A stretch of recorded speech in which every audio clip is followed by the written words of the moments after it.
Bienvenidos a un nuevo programa de Diálogo Ciudadano sin Pauta, esta vez con un tremendo personaje. Me refiero a Fernando Lolas Stepke. Fernando, ¿cómo estás? Muy bien, gracias por la invitación.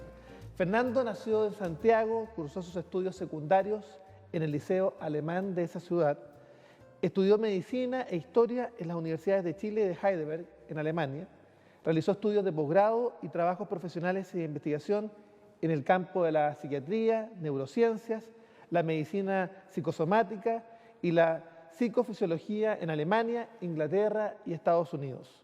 Tiene un vasto currículum, es profesor visitante en varias universidades de América Latina, Norteamérica y Europa, consultor de la Organización Panamericana de la Salud, director del Centro Interdisciplinario de Estudios de Bioética y del Programa en Ética Global del Instituto de Estudios Internacionales de la Universidad de Chile. Miembro del Comité Internacional de Bioética de UNESCO, integra además el Comité de Ética de la Asociación Mundial de Psiquiatría y de la Federación Mundial de Sociedades de Psiquiatría Biológica. Es doctor honoris causa en universidades en Argentina, como la Universidad Nacional de Cuyo y de Córdoba, y en Perú, de la Universidad de San Marcos y la Universidad Ricardo Palma. Director de la revista Acta Bioética y editor de numerosas publicaciones científicas y literarias en inglés, portugués y castellano. Es miembro de número de la Academia Chilena de la Lengua y académico correspondiente de la Real Academia Española. Este trabajo difícil de intentar resumir de su quehacer profesional, pero rápidamente llama la atención que existe un hilo conductor asociado a la ética y a la bioética. ¿Cómo estás, Fernando? Muchas gracias. Qué bueno que menciones el tema de la ética, porque en realidad la ética es una forma de diálogo social. Uno de los profesores que yo tuve el privilegio de escuchar en Alemania, el profesor Hans-Georg Gadamer, uno de los más importantes filósofos, a mi juicio, del siglo XX, no solo en Alemania, sino en Europa, decía, mire, la ética es una cosa tan simple como que es reconocer que el otro, de buena fe, puede tener razón, aunque discrepe de los puntos de vista que usted tiene.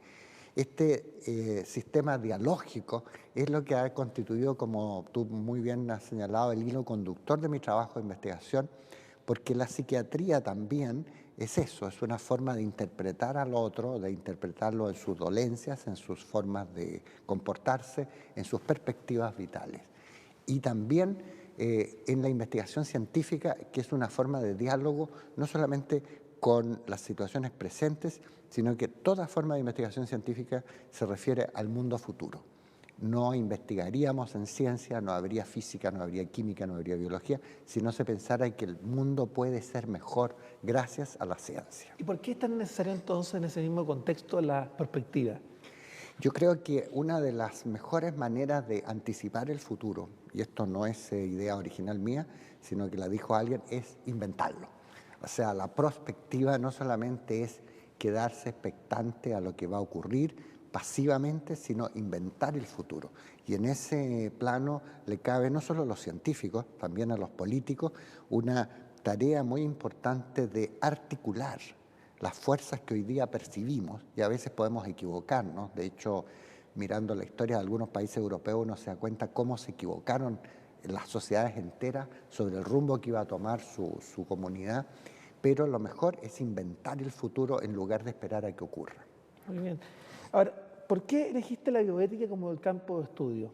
La bioética, más que un campo de estudio, es una perspectiva para enfocar distintos campos de estudio. De hecho, quiero aprovechar de recordar aquí que la palabra bioética viene del año 20, de 1926, plena República Weimar en Alemania. La inventó un pastor protestante de apellido Jahr, Fritz Jahr, y él tenía la idea de que se trataba de respetar la vida en todas sus formas, no solamente en la forma humana, sino también en la forma animal. Y esta idea de respetar la vida tiene mucho que ver con varios conceptos que los juristas usan mejor probablemente que lo que usan otros profesionales, como el concepto de dignidad, que es el derecho a tener derechos, por ejemplo. Probablemente tú que eres jurista y además político tendrás otras concepciones, pero para mí simplemente alguien tiene dignidad cuando yo le asigno el derecho de poder tener otros derechos. Es como la base. Entonces, La idea de la bioética es un campo de estudio en el cual se usa el diálogo para formular los conflictos sociales que pueden traer la ciencia, la tecnología y la vida en general y tratar de resolverlos. Pero como no siempre se pueden resolver, al menos se los puede, como digo yo, disolver en los intereses superiores de la convivencia. Imagínate que hay problemas como la contaminación ambiental en la ciudad de Santiago, que es un problema técnico, y que los técnicos resuelven creando otros problemas como la restricción vehicular u otras cosas. Y todo dilema real, auténtico, es un problema cuya solución es otro problema. Son los típicos problemas que manejan las personas como tú dedicadas a la vida pública o como los médicos que cada día en el hospital tienen que tomar decisiones que son problemáticas pero cuya solución es a veces más problemática aún que el problema original. Así es. Pero en ese mismo contexto, revisando su obra, aparece con cierta frecuencia el concepto de bioética asociado a la investigación de bioespecímenes, la información genética, pero también el de la solidaridad y la reciprocidad. En el contexto que hemos conversado. ¿Cómo se acomodan esos conceptos en el ámbito científico?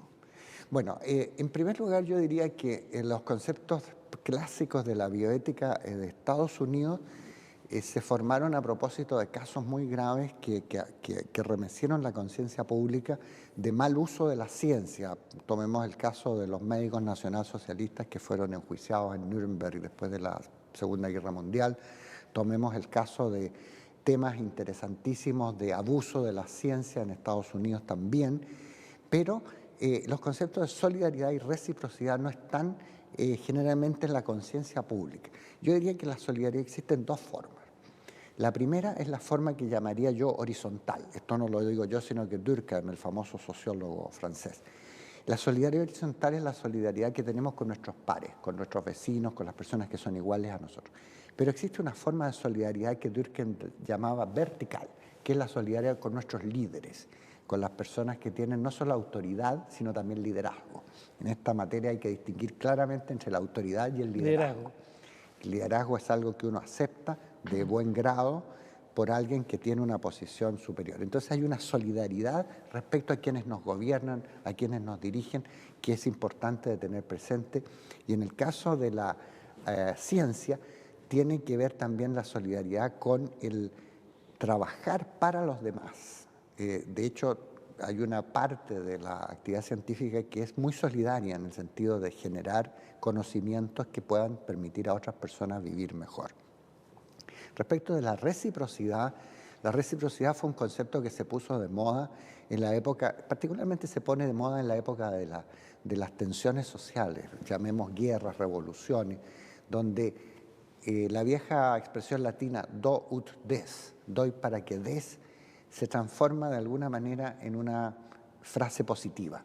Te doy para que tú me des y yo te doy a cambio de nada, pero esperaría que en algún momento tú reconocieras mi reciprocidad. O sea, en eso consiste la reciprocidad. En alemán tienen una palabra que dice Gegenseitigkeit, que es darle al otro lo que uno espera para sí mismo. Y se condice mucho con la ética también cristiana, ¿no? Por cierto. Sin duda la reciprocidad es una forma, no solamente la ética cristiana, sino de las grandes religiones del mundo.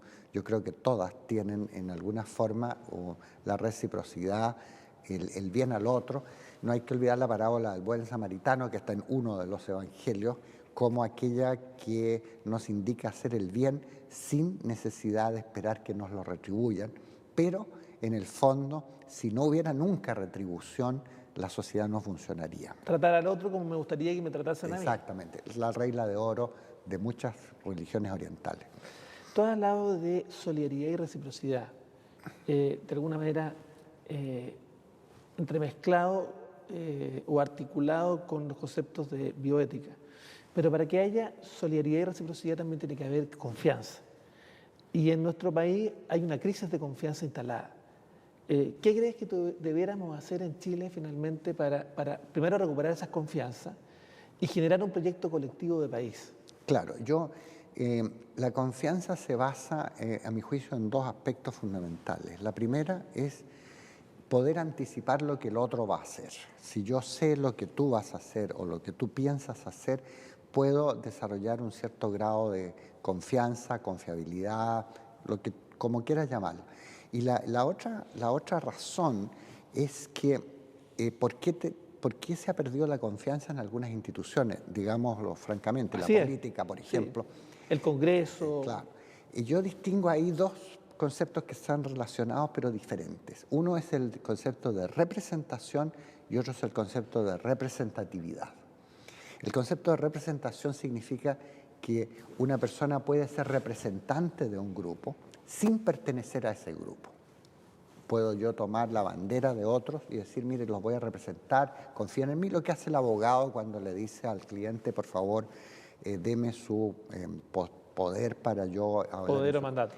Pero una cosa distinta es la representatividad, que significa corporizar o manifestar los caracteres de la población a la cual uno pertenece. Hay una sutil diferencia, pero es clásica. Yo soy representativo de un grupo cuando ese grupo me toma como uno de sus iguales, cuando yo, todas las características que ese grupo tiene, yo las corporizo, las represento. Entonces, la confianza se basa en que no solamente tengamos representantes, sino que representantes representativos de la población a la cual suponemos que nos identifica. ¿Y dónde está la crisis hoy día en Chile instalada? Yo diría que hemos perdido la distancia entre estos dos conceptos, entre la representación y la representatividad, y creo que recuperarla va a consistir en que quienes nos representen de alguna manera vuelvan a la gente a sentir que son parte de su misma fibra social y moral. Una de las razones por las cuales las distintas generaciones no se sienten representadas por sus representantes es porque uno los encuentra representativos. Te fijas que cada nueva generación dice lo que hicieron los anteriores, a veces ignorando completamente la historia, ¿verdad? Nosotros pensamos acá que la crisis del año 1973 fue, por cierto, una crisis muy profunda, pero Chile ha tenido otras crisis tan grandes como esa. Hablemos de la Revolución de 1891 o de la crisis de los años 30. Fueron crisis sociales muy profundas, tal vez con menos ensañamiento, pero no sé, el año 91... Yo recuerdo... O sea, la guerra civil del 91 fue absolutamente cruenta. Exacto. Y tuvo desenlace como la batalla de Concón o la de Placilla. Claro. Que fue también... Los generales Barbosa y Alcerra, que en esa oportunidad tuvieron... y yo quiero anecdóticamente decir que uno de los primeros médicos que estuvo en la Academia de la Lengua, uno de mis antecesores, la Academia de la Lengua siempre tiene un médico, un sacerdote y un militar. Es tradición de las Academias de la Lengua. Don Adolfo Valderrama fue ministro del presidente Balmaceda, fue su ministro de lo que se llamaba culto, instrucción pública en aquella época, médico, además novelista y todo eso, y él fue severamente agredido cuando el gobierno perdió esa contienda cívica que fue la Revolución de 1891. Su casa fue allanada, fue destruidos sus manuscritos, sus papeles. La violencia que se desató entonces fue una violencia impresionante. Tenemos memoria frágil los chilenos porque de alguna manera uno puede observar un fenómeno cíclico de crisis institucional. Yo diría que partió en los primeros años del siglo XX. Recordemos la matanza de Santa María y Iquique, recordemos la matanza también de la carne en Valparaíso, y uno podría después asumir un nuevo ciclo en los 30. Recordemos también los periodos de la República Socialista, luego viene la matanza del Seguro Obrero. Año 38. Luego nos vamos avanzando y llegamos al quiebre institucional del 73. Entonces, ¿tenemos una memoria frágil o estos fenómenos se van reproduciendo porque cada cierto tiempo tenemos una crisis de confianza? Yo diría que si uno estudia la historia de Chile, se da cuenta que estas crisis que se reproducen no son privativas de nuestro país. Si uno mira la historia española, por ejemplo, del siglo XIX, se da cuenta que los gobiernos no duraban más de 5 meses. Cuando la reina Isabel II tuvo que que abdicar prácticamente y tuvieron que llamar a un rey extranjero para solucionar el problema y con dictaduras y con toda clase de... Entonces, son procesos cíclicos que nosotros no debiéramos tomar como una especie de destino. Yo creo que son prevenibles y en alguna manera anticipables, pero no son evitables. Lamentablemente yo creo que la conflictualidad, no voy a decir conflictividad, conflictualidad como dimensión social es una cosa propia de las culturas y propia de nuestros modos de gobierno, justamente representativos y a veces no suficientemente representativos en el sentido puro de la palabra. Por lo tanto, las crisis son consustanciales a la vida misma. La importancia que tiene el tener gente consciente de que pueden producirse es que por lo menos puedan aminorarse algo sus efectos negativos y sobre todo se pueda haber reconciliación después que han pasado. Creo que Chile tiene un registro mucho mejor que otros países de la región en materia de la frecuencia y de la intensidad de estas crisis.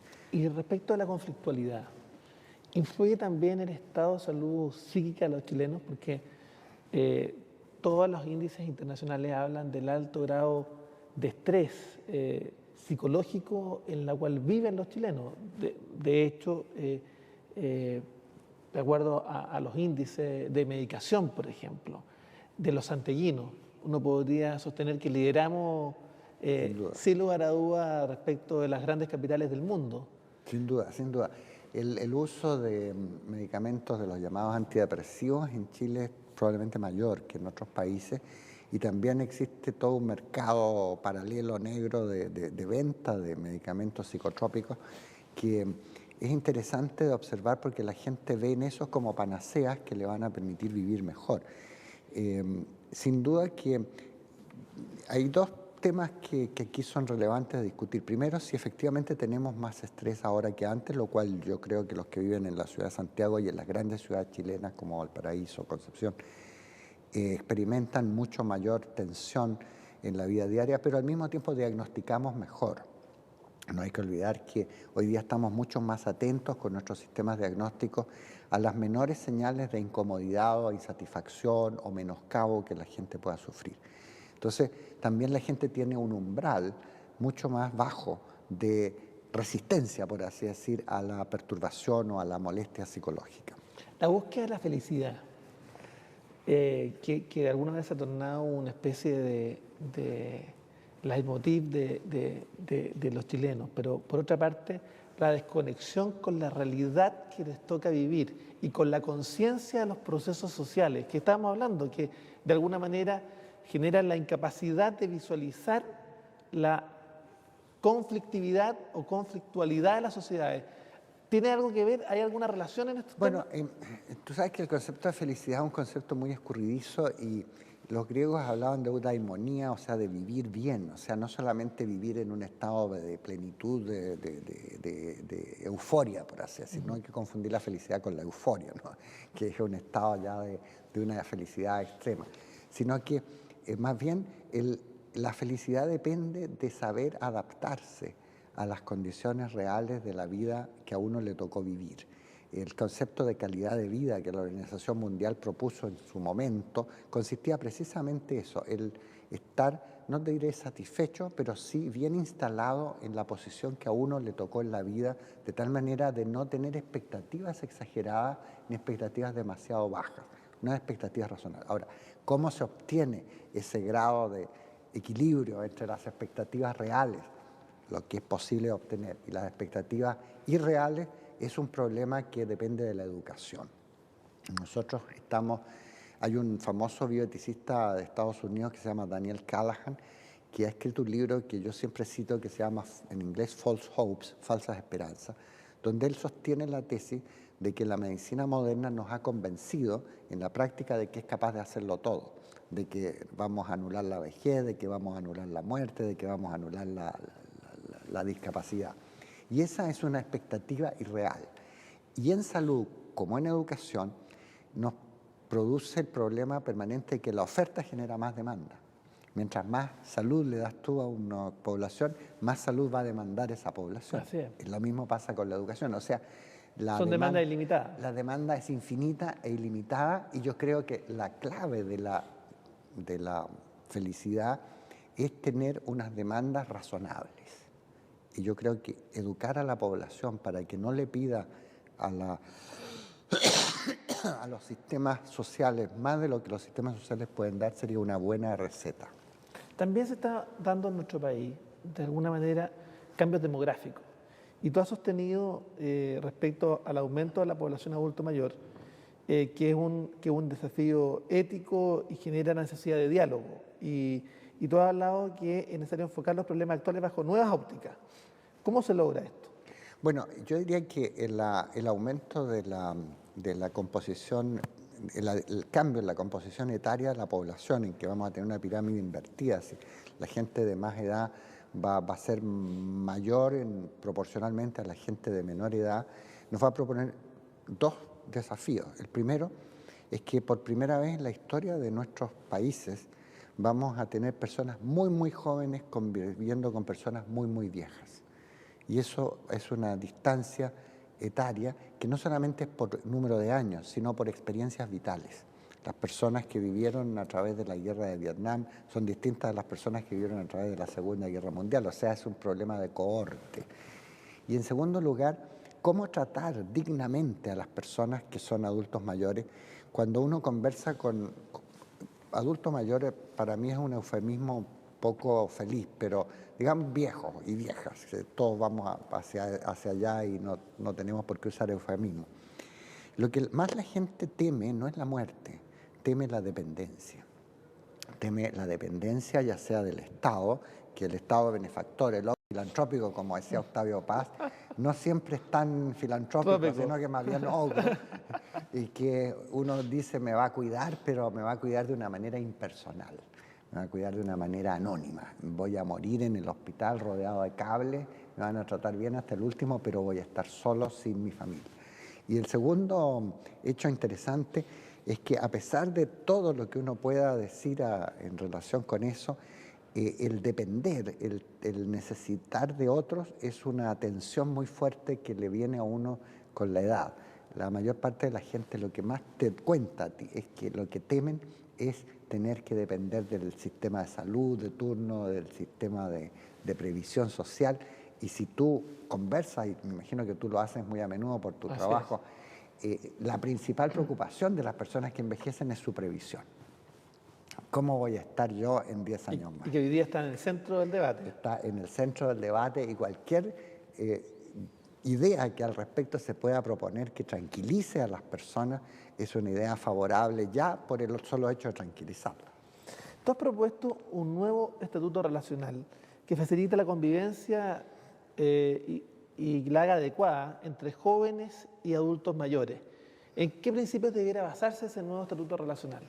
Bueno, nosotros si uno estudia un poco la historia de las relaciones sociales, de la vida privada de las personas, te das cuenta que las relaciones entre generaciones se han basado siempre en dos principios.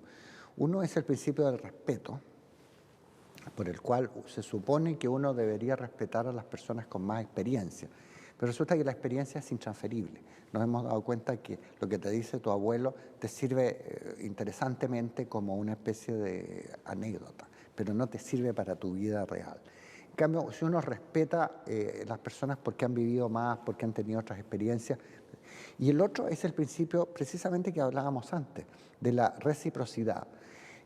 Si bien yo no escogí nacer, nadie escogió nacer porque uno no firmó un contrato con sus padres para nacer. Entonces, uno no es a través de esa relación contractual con los viejos como debiera tratarlos mejor, porque por último uno tiene deberes filiales que de alguna manera la sociedad le impone. Pero esos deberes filiales, si tú te fijas, van bajando en intensidad a medida que nos alejamos en la relación social. Entonces, ya para que yo me preocupe por un viejito que no conozco, que vive a 100.000 kilómetros de distancia, necesito imaginación moral. Eso es el concepto que yo diría, una imaginación moral, ponerme en el lugar del otro. Eso es lo que en alemán llaman Verstehen, o sea, ponerse en el lugar en que empatía. está. Claro, empatía. La única forma en que, y eso hace también los buenos políticos, que saben interpretar esas pequeñas y sutiles migraciones y motivaciones del alma colectiva y se ponen en el lugar del otro, se ponen en el lugar de la abuela, del abuelo, de tal manera y no solamente de eso, sino de todos los discapacitados que tenemos y personas que necesitan apoyos sociales para sobrevivir. ¿Cómo damos espacio creciente al diálogo? Porque lo que hemos hablado, los principios de solidaridad y reciprocidad requieren efectivamente una sociedad dialogante. ¿Somos dialogantes los chilenos hoy día? ¿Y cómo somos capaces de dar más espacio, incluso espacios institucionales, para que esto se produzca? Resulta que el diálogo exige dos condiciones. La primera es que yo considere que mi interlocutor o mi interlocutora vale tanto como yo en el sentido de sus opiniones. Y ahí tenemos una suerte de choque con nuestra habitual tendencia discriminatoria.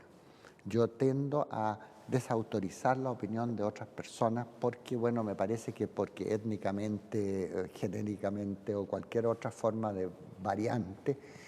Y las sociedades modernas son mosaicos de identidades que por una parte se configuran sobre la base de lo que las agrupa, pero también se configuran diferenciándose de otras. Entonces el primer principio, a mi juicio, del diálogo es reconocerle al otro la posibilidad de discrepar respetándolo. Y el segundo principio que nosotros hemos observado que puede tener algún tipo de utilidad para el diálogo es que las conclusiones a las que la gente pueda llegar sean conclusiones que yo también pueda hacer mías. No solamente que lo respete en su esto, sino que yo también me tome la molestia durante breves minutos de pensar qué haría yo en ese lugar en que está esa persona. Queremos agradecerte, Fernando, por esta gran conversación y a ustedes invitarlos para un nuevo capítulo de Diálogo Ciudadano sin Pauta. Muchas gracias. Gracias. Gracias.